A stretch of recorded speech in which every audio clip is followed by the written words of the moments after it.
seniors may soon have a new place to gather for activities and conversation. The La Crosse Parks and Rec Department is trying to create a new coalition and central location for seniors to use. News 8 Now's Jordan Fremstead tells us what needs to happen to make that possible.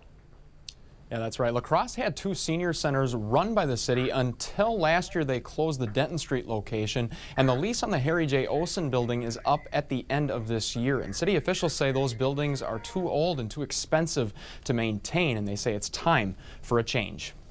It's a population that's growing. We have a community that has a senior population of 15,000 plus. La Crosse Parks and Recreation officials are seeing a need for a place these people can go for their own choice of activities. That's obviously, a large demographic that deserves our attention. Parks and Rec Director Jay Odegaard says he wants to move on from the older senior community buildings in town. These buildings are costly. A new Parks Department proposal would ask the city to fund a new single space in the old Rubber Mills building on St. Andrew Street. The city of La Crosse needs to focus on one community center.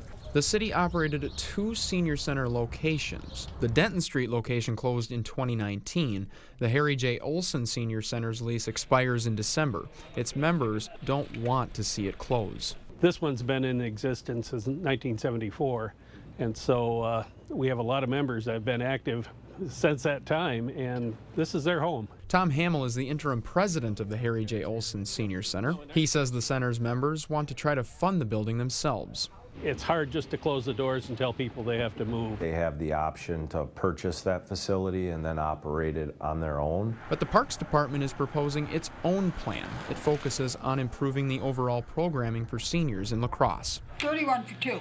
City officials will have to decide if the city's operating budget can support the nearly $8,000 per month cost of renting this proposed new space. Hamill says these centers are important to the people who use them. This is a place for people to get out of their homes, to go somewhere, to have a location, to sit down, have a cup of coffee, to meet with friends.